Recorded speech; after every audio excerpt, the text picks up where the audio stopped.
I was asked the question recently: if God is concerned with directing every little step of our lives, are we not responsible for taking initiative in our affairs upon the earth? Are we to trust God to lead us in all things? These are by no means simple questions to answer, but I have come to discover that there is a fundamental point of view which, if we understand, will offer a sufficient foundation for a simple answer to this. And I realize it may not be as obvious to many. We know that God made men and gave us an autonomy of will, meaning we have a personal choice to do as we believe is best. We also realize that the Bible says we were created in His image and after His likeness. And this means that we are, as God is ruler in heaven, also meant to rule as sovereign within our jurisdiction on earth. What we fail most often to realize, however, is that our freedom of will was given in order that we may choose obedience and subjection to the very authority of our existence. We were made for His pleasure and not our own.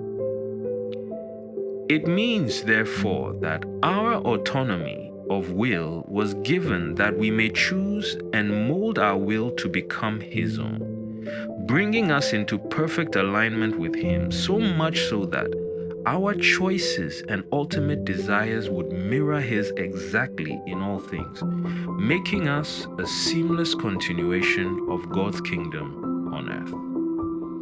Jesus, in teaching His disciples to pray, said in the book of Matthew in chapter 6, verse 10, "Thy kingdom come, thy will be done on earth as it is in heaven." If the above conditions we have just talked about pervade, then it would make everything we do in autonomy a direct reflection of the will of God for us, if we are so surrounded. So the answer to the question then would be yes. God is concerned with us choosing consciously to seek to make sure our every step is ordered by Him. I find the story of Abraham to be very illustrative of this. God had to teach Abraham over a lifetime to bring his will and his desire in surrender to the will and desire of God, and in that he attained righteousness through faith. God called him out of the land of his fathers and led him to a strange land, promising him to be a father of nations. Yet he had no son and no idea where this land was. Many would say that Abraham took the initiative in doing many things in respect to this call, but the story will show that every time he did, without the express leading of God, he made his journey longer and significantly more difficult. You see, by the time God finally delivered a promised son to him, he had learned to fully depend through obedience on the leading of God. So, when he was asked to give Isaac as a sacrifice, he did it without hesitation, as if it were his very own will and desire. Brethren, any form of reasoning that places your personal desire above the will of God for you is an indication of a rebellious spirit.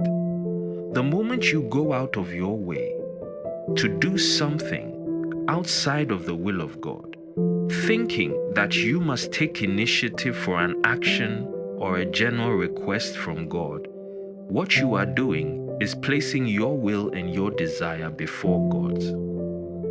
God may permit it, but it will only prolong your journey and lead to less fulfillment for you. We are only glorified in our flesh when we learn to reflect completely the will of our Father above. And it is only in His will that we find the satisfaction and completeness that we desire. Let us learn to subject our will and our choices continually to Him. and seek His guidance in all things and in everything that we do. God bless you.